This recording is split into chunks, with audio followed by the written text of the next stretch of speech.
Meus irmãos, a paz do Senhor Jesus, eu estou muito feliz nessa noite em poder retornar com o nosso estudo no livro de Atos dos Apóstolos. Nós queremos continuar aqui exatamente do ponto que a gente parou. Nós lemos o capítulo 2 de Atos até o versículo 36 e nós estaremos então agora retomando do versículo 37 até o 47. Eu quero ler aqui com todos vocês na NVI. Diz assim então o texto da palavra de Deus, versículo 37. Quando ouviram isso, ficaram aflitos em seu coração e perguntaram a Pedro e aos apóstolos: Irmãos, que faremos? Pedro respondeu: Arrependam-se e cada um de vocês seja batizado em nome de Jesus Cristo para a remissão dos seus pecados, e receberão o dom do Espírito Santo. Pois a promessa é para vocês, para os seus filhos e para todos os que estão longe, para todos quanto o Senhor, o nosso Deus, chamar. Com muitas outras palavras os advertia e insistia com eles: salvem-se dessa geração corrompida. Os que aceitaram a mensagem foram batizados, e naquele dia houve um acréscimo de quase 3.000 pessoas. Eles se dedicavam ao ensino dos apóstolos e à comunhão, ao partir do pão e às orações. Todos estavam cheios de temor, e muitas maravilhas e sinais eram feitos pelos apóstolos. Os que criam mantinham-se unidos e tinham tudo em comum. Vendendo suas propriedades e bens, distribuíam a cada um conforme a sua necessidade. Todos os dias continuavam a reunir-se no pátio do templo.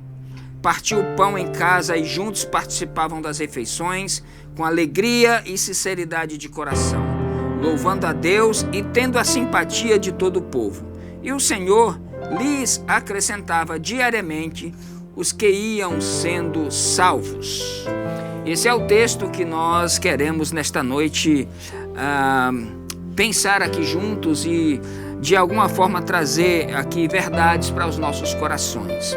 Estamos aqui na última parte do capítulo 2 de Atos dos Apóstolos, que conta o desfecho da pregação de Paulo e a reação da multidão diante da mensagem. Depois a gente vê a exortação de Pedro diante daquela multidão. Sabemos já que a promessa é feita, o Espírito Santo desce, os sinais acontecem, a multidão fica atônita, Pedro prega a palavra. E qual foi a reação da multidão diante da pregação? Nós sabemos que diante das línguas, diante dos milagres, diante do som, diante das línguas de fogo, o povo teve uma reação de perplexidade, ficaram atônitos, ficaram perplexos. E diante da pregação de Pedro, qual foi então a reação do povo diante das palavras de Pedro? Porque até então eles não estavam entendendo muita coisa. Houve uma confusão ali a respeito da interpretação de cada pessoa. Mas diante da pregação, da explicação e da explanação de Pedro, baseado nas Escrituras, houve então uma reação frente à multidão que estava assistindo então a pregação de Pedro.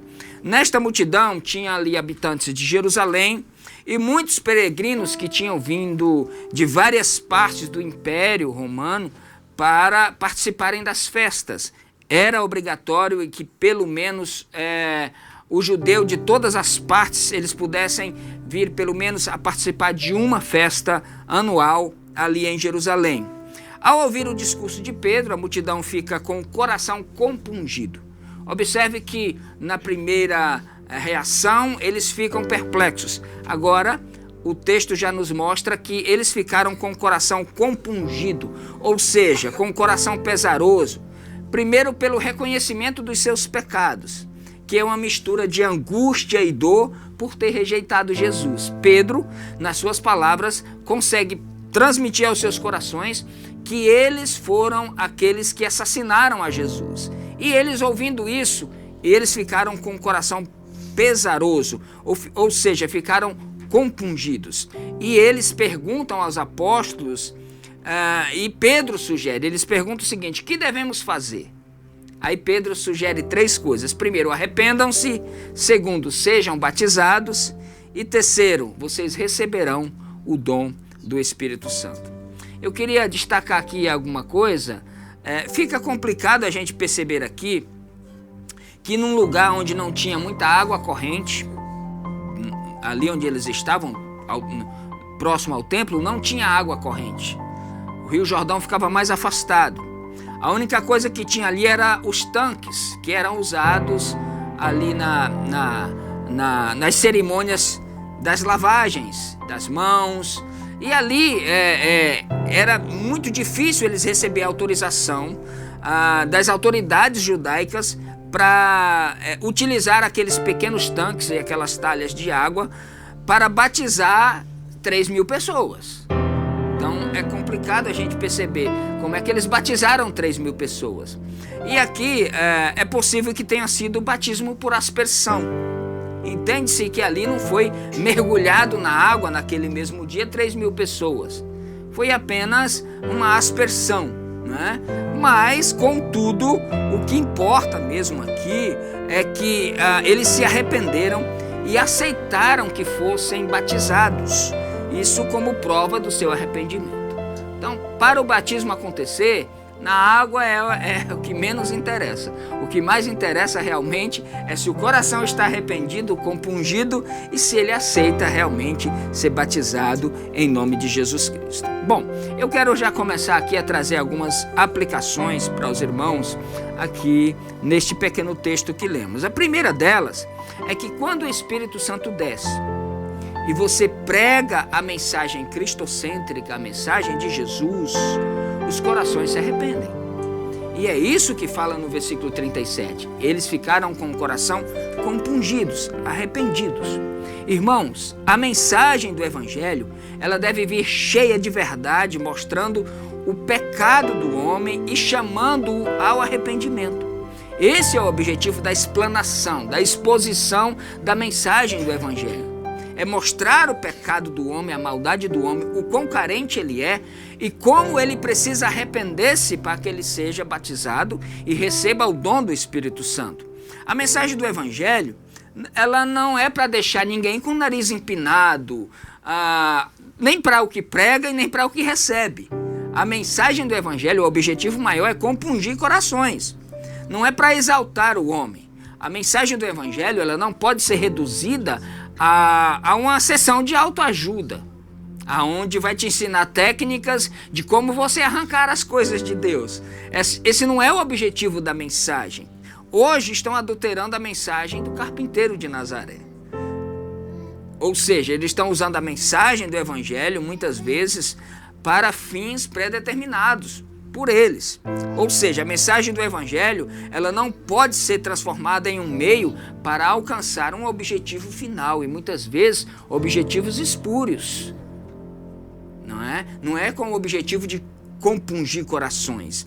Então a mensagem, ela deve ser exatamente como ela é proposta, para transformar corações. Corações precisam se arrepender, caminhos precisam ser mudados, mentes precisam ser transformadas pela pregação da palavra de Deus. A explanação, a exposição tem esse objetivo.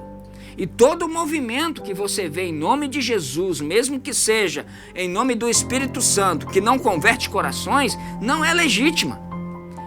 É apenas um movimento, é apenas um expressar, talvez apenas um apelo emocional, mas se não houver corações convertidos, se não houver mentes mudadas, não foi a mensagem de Jesus e não foi ali o poder do Espírito Santo que operou naquele lugar.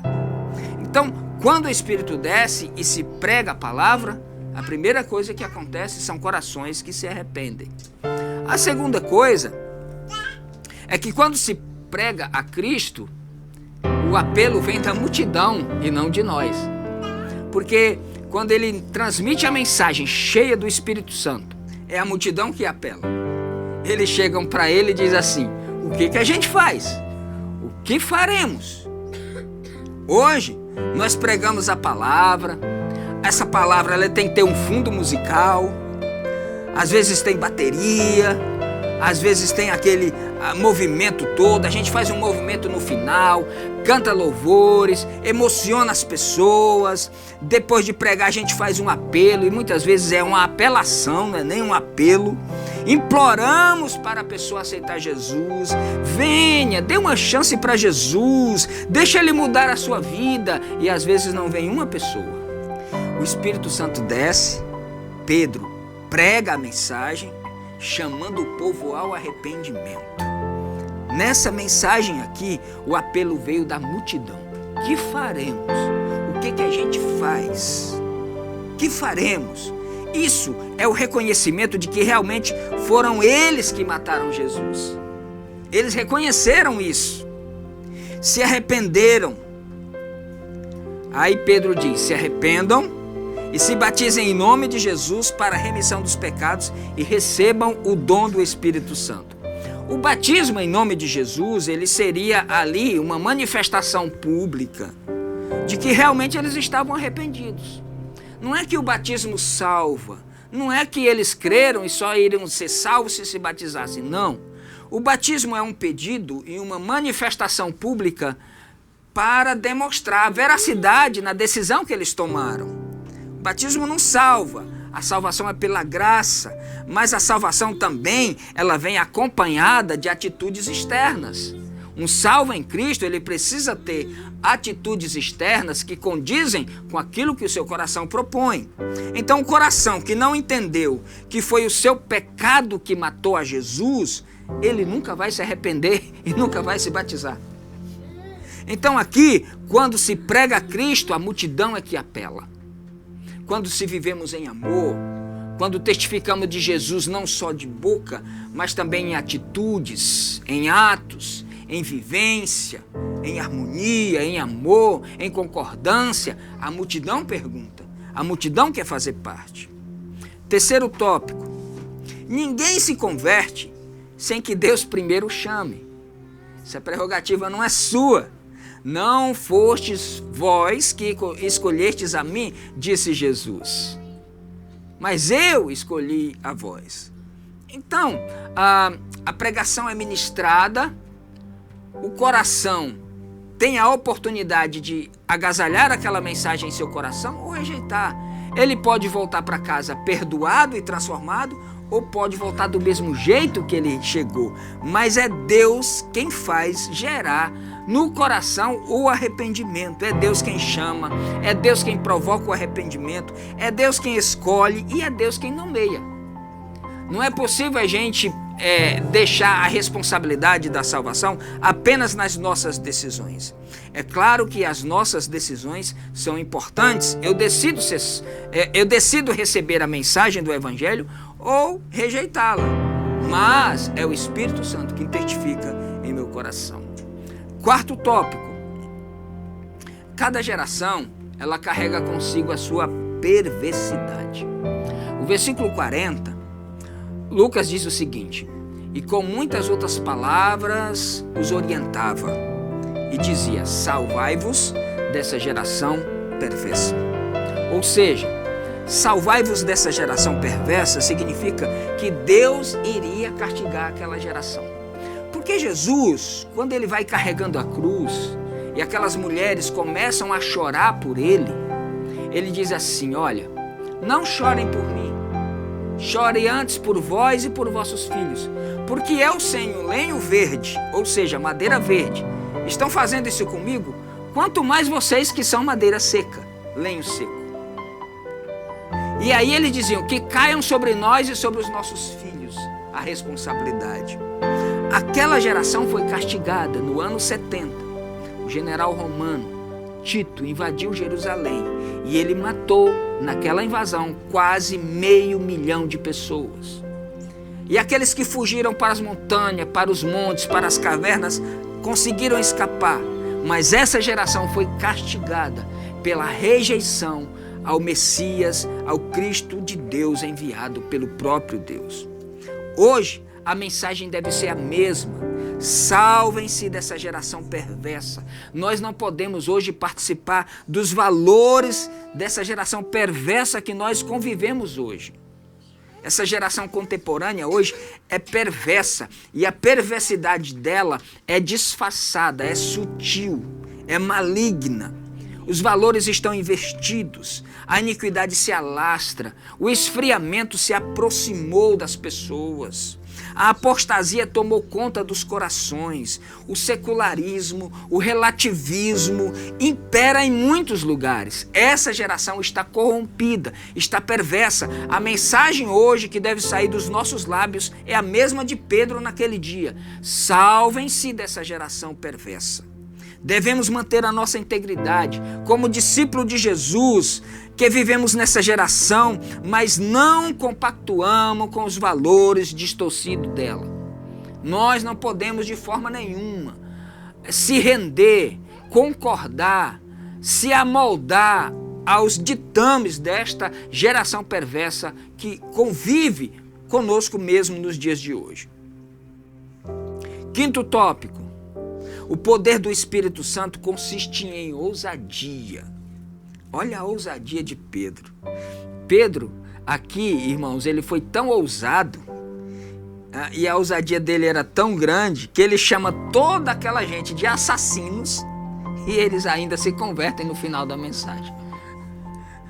Olha que ousadia. Sabe o que falta muito em nós hoje? É ousadia.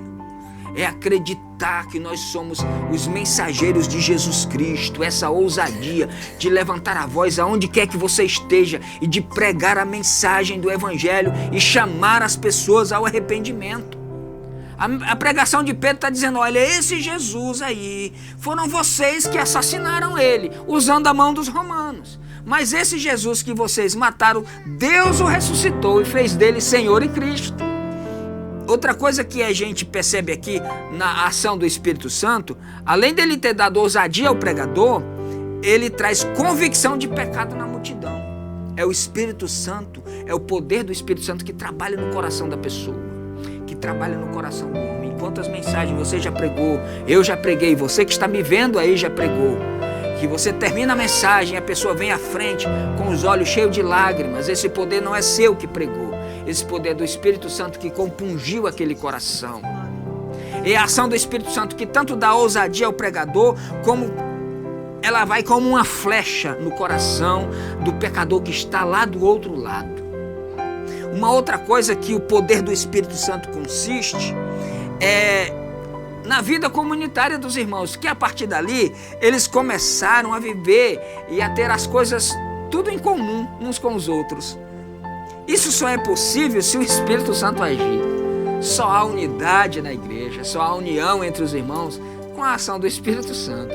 Por mais bem intencionado que nós sejamos, por mais bem elaborado que seja o nosso projeto, a gente não vai conseguir unir todo mundo se não tiver ali a ação do Espírito Santo na nossa vida.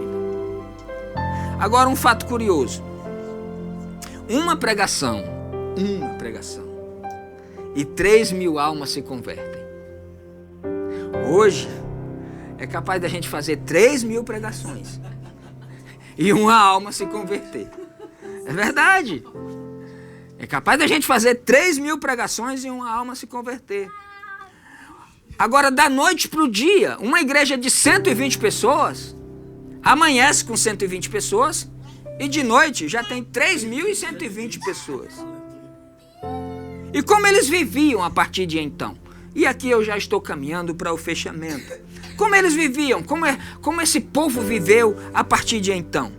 Primeiro, a palavra diz que eles entregavam-se de todo o coração a umas determinadas práticas aqui que eu quero destacar. Primeira coisa, está no versículo 42. A doutrina dos apóstolos. Os apóstolos se dedicavam ao ensino e à doutrinação de todos aqueles irmãos. Eles se dedicavam totalmente ao discipulado, a ensinar. E por quê, irmãos? Porque eram todos eles judeus praticantes. E eles precisavam fazer essa transição do judaísmo para o cristianismo. Isso não se resolve num estalar de dedos. Isso tem que ensinar, e é por isso que o texto diz que todos os dias tem que ensinar, tem que gastar tempo. Não é perder tempo, é gastar tempo ensinando. A palavra nos ensina até como nós devemos educar os nossos filhos, assentado, no caminho, levantando, no almoço, no jantar, conversando, em todo o tempo vai incutindo na mente do teu filho a mensagem do Evangelho. E aqui eles perseveravam na doutrina dos apóstolos. E que doutrina era essa? Era a doutrina de Cristo. A doutrina dos apóstolos é a doutrina de Cristo. Não é mais pelas obras, não é mais pelo cumprimento da lei, mas é pela graça de Cristo. O mesmo sistema que esmagou Jesus era o mesmo sistema que iam persegui-los a partir de então. Por isso eles estavam todo dia ensinando. Se a gente pudesse ter um culto todo dia para ensinar o povo, melhor seria. Eu não sei como alguém convive e consegue conviver dias e dias sem participar de uma reunião, onde tem exposição da palavra, onde tem louvores, onde a tua alma se alimenta. Não é possível. E eles se reuniam, e a Bíblia diz que era todo dia. Doutrina dos apóstolos. A segunda coisa que eles faziam também está no versículo 42. Comunhão, partir do pão e orações. Eles estavam juntos, eles comiam juntos. E no meio de tudo isso, eles celebravam a Cristo com oração. Ora, eles não tinham Bíblia para ler. Tudo ali era verbal. A mensagem era que eles tinham ouvido de Jesus. Jesus disse para ele: aquilo que vocês ouviram de mim, transmiti. Ide por todo mundo e preguem o Evangelho a toda criatura. E em todos os momentos eles oravam. Por quê? Por que a igreja primitiva orava tanto? Primeiro, porque eles não tinham nenhum outro meio de saber o próximo passo a não ser através da oração. Então eles precisavam orar para saber o próximo passo, para saber a direção de Deus, para saber como eles agiriam diante de tudo aquilo. E em todas as reuniões era uma oportunidade para que eles pudessem buscar a Deus, buscar refúgio, buscar fortaleza, ânimo, coragem, ousadia. É através da oração que se consegue essas coisas. E também pedir a Deus a oportunidade para falar de Jesus. Terceira coisa, está no versículo 43. E em cada alma havia temor. O que é isso? Respeito, reverência, perplexidade. Aliás, os sinais e prodígios também causavam temor entre eles. Ou seja, cada milagre que acontecia no meio deles, uma mensagem vinha direto na mente. Deus está realizando isso. Deus está conosco. Deus está aqui. E os sinais iam acontecendo. E o temor, a reverência, a perplexidade por causa de tudo aquilo ia acontecendo. Então esses milagres vinham para mostrar a todos que os apóstolos estavam autorizados por Deus e que a mensagem que eles estavam pregando era realmente da parte de Deus. Por isso que eles ficavam com temor, com reverência e com perplexidade, porque além deles perceberem que os milagres aconteciam, eles diziam: poxa, Deus está com esses homens, Deus está conosco. Hoje, o propósito do milagre a gente percebe que é outro. Muitas vezes é apenas para beneficiar a mim mesmo. Eu só quero realmente um milagre, eu não quero que o nome do Senhor seja engrandecido, mas é porque eu estou precisando muito desse milagre, então eu faço até uma campanha, eu faço até jejum, e se me andar subir escada de joelho e descer, eu faço também. Se tiver que sacrificar alguma coisa, eu sacrifico. Eu quero o meu milagre. O objetivo naquela época do milagre era para trazer temor, perplexidade, reverência e provar que Deus estava autorizando aqueles homens a realizar a sua obra. Outros apenas, hoje, o milagre acontece para outros apenas para exaltar o pregador e não a Deus. E é por isso que muitos milagres hoje não acontecem, porque diante de um milagre, o pregador é mais procurado do que o próprio Jesus. O pregador, o canal pelo qual Deus realizou aquele milagre é muito mais solicitado do que o próprio Jesus. Em cada alma havia temor. Versículo 44 diz que eles tinham tudo em comum. Eles repartiam o que tinham uns com os outros. Eles vendiam as suas propriedades, entregavam o dinheiro aos apóstolos e ali eles administravam aqueles valores. Um dos motivos aqui realmente porque isso acontecia é que eles, primeiro motivo, eles estavam totalmente desapegados dos bens materiais, isso é um dos motivos muito forte. Eles não tinham mais nenhum outro tesouro que não seja Jesus Cristo de Nazaré. Então eles estavam totalmente desapegados, não tinham ali absolutamente nenhum outro bem ou outra coisa que pudesse sobrepujar a sublimidade de Cristo. Outro motivo é que muitas pessoas que estavam ali, pelo menos aqueles 3.000 que se converteram, depois quase 5.000 se converteram, eles não retornariam mais para os seus lugares, ficaram ali em Jerusalém. E muitas pessoas que ficaram ali em Jerusalém, criou-se então uma necessidade de desapego dos residentes de Jerusalém, porque quem vendia as propriedades é quem morava em Jerusalém. Os que estavam visitando não tinham propriedades ali. Então quem morava ali, no caso de Barnabé e tantos outros que a Bíblia cita, eles vendiam as suas propriedades e repartiam com aqueles que tinham vindo e ficado. Então tinha ali realmente uma necessidade para que isso pudesse acontecer, para que eles pudessem sustentar aqueles irmãos que estavam ali, não tinham mais com que se sustentar. Uma das maiores provas de conversão de uma pessoa é o desapego. É quando a pessoa se desapega dos bens. Porque olhe bem, veja bem, a gente veio nu. Jó disse, eu nu eu vim e nu voltarei. Então olha só, tudo que a gente conquistou aqui, a gente não trouxe. E quando a gente for, a gente não leva. Então significa que a gente não é dono de nada. Então se eu me apegar a isso, significa automaticamente que eu não tenho um bem maior que é Jesus. Então toda aquela pessoa que é avarento, que é apegado às coisas materiais, pode ser quem for, receba essa palavra aí, precisa se converter em nome de Jesus. Você não encontra na Bíblia mais nenhum outro lugar esta recomendação. Aliás, aqui não foi uma recomendação dos apóstolos, foi apenas uma decisão individual de cada um daqueles irmãos. Mas não se encontra na Bíblia uma recomendação de alguém mandando você vender os seus bens, as suas propriedades para dividir com ninguém.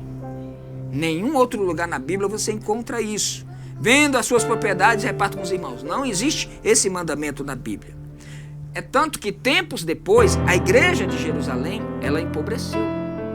Porque veio o cerceamento, veio ali a perseguição, e eles não tinham mais condições de sobreviver. Porque todos já tinham vendido as suas propriedades. 3.000, 5.000 pessoas, 6.000. Gente que come todo dia.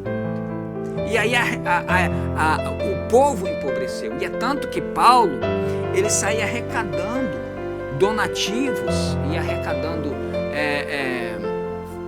ofertas por onde ele passava para ajudar os irmãos pobres da Judéia. E foi justamente por causa disso que aconteceu essa pobreza no meio do povo.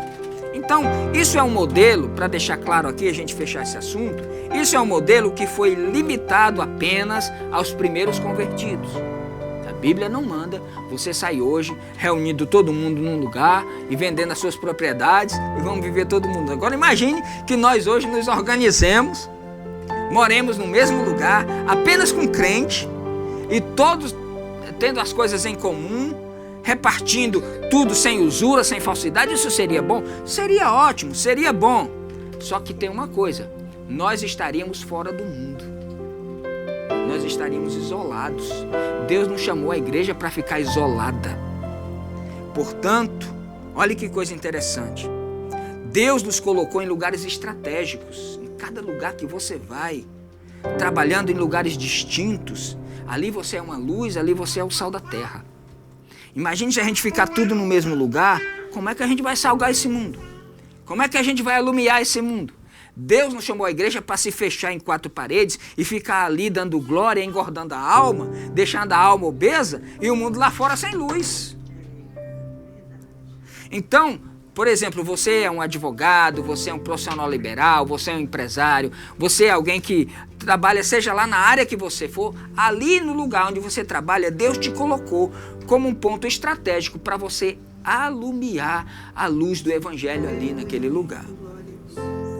Quinta coisa, diz que eles perseveravam unânimes no templo, versículo 46. Eles se arrependeram, se converteram a Jesus, se batizaram, entenderam que precisavam de Jesus, mas não deixaram de ser judeus. Eram judeus em transição, era um momento de transição. Então eles continuavam indo no templo. Você pode ver que Pedro e João, naquele dia que eles curaram aquele coxo que estava na Porta Formosa, eles estavam indo às 3 da tarde para a oração das 3 da tarde, que era justamente uma ordenação judaica. Ou seja, eles ainda continuavam com a prática das orações, da comunhão e outras práticas judaicas. Eles continuavam fazendo. Existem muitas coisas que faz parte da cultura judaica e ainda hoje se pratica a circuncisão. Todo judeu pratica a circuncisão, porque é judeu.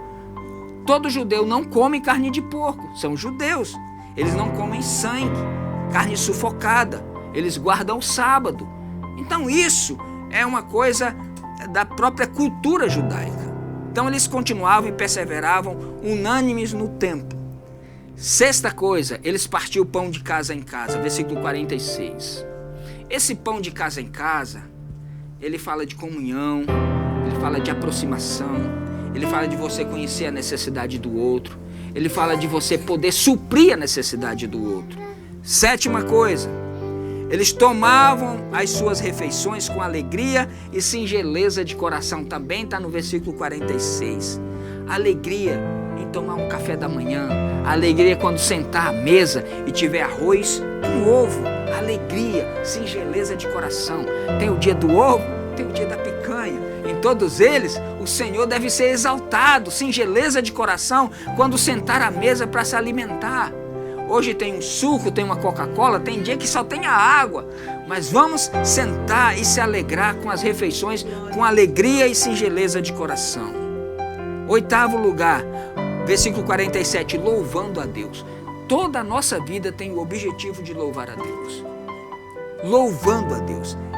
O objetivo da igreja é louvar a Deus. Nono lugar, contavam com a simpatia de todo o povo. Engraçado aqui que o povo simpatizava com a igreja. Eu não sei se hoje se é só um problema meu, da minha visão, da minha ótica, mas me parece que o povo hoje tem uma antipatia da igreja. Isso precisa ser quebrado em nome de Jesus. Esse estilo de vida aqui, irmãos, como é que um estilo de vida desse? Comunhão, partir do pão, singeleza de coração, oração, alegria, respeito, ajuda. Como é que não vai contar com a simpatia de todo o povo? A igreja precisa retomar esses valores para que o mundo veja as nossas obras e glorifique ao Pai que está no céu, contando com a simpatia do povo. 10º e último lugar. O crescimento natural da igreja está no versículo 47, diz assim: e todos os dias acrescentava pessoas. Isso apenas pelo testemunho. Quem acrescenta número na igreja é Deus. Se Deus não converter, você não converte. Se Deus não salvar, você não salva. Entenda isso. É Deus quem acrescenta, é Deus quem coloca. Você pode elaborar um projeto de evangelismo, você pode elaborar campanhas, você pode secar a goela de pregar. Se o Espírito não converter, não se converte uma pessoa. Entenda isso, que é o crescimento natural da igreja, através das boas obras, da prática do Evangelho. Eu quero concluir nesta noite, deixando para você essa mensagem, e dizendo que nós devemos seguir esse modelo. E que modelo? De oração, de comunhão, de amor, de temor, de discipulado e de convivência. Esse é o modelo da igreja. Você está praticando isso? Você está conseguindo fazer isso? Talvez você não esteja tão completo como a igreja primitiva, mas vamos perseguir essa prática? Vamos perseguir essas qualidades da igreja primitiva? Para que as pessoas vejam em nós a semelhança de Cristo, a imagem de Cristo, e elas nos procurem e digam: irmãos, o que eu faço? O que faremos?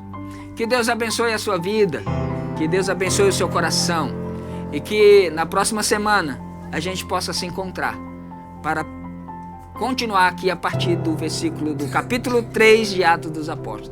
Deus abençoe, um forte abraço e até a próxima.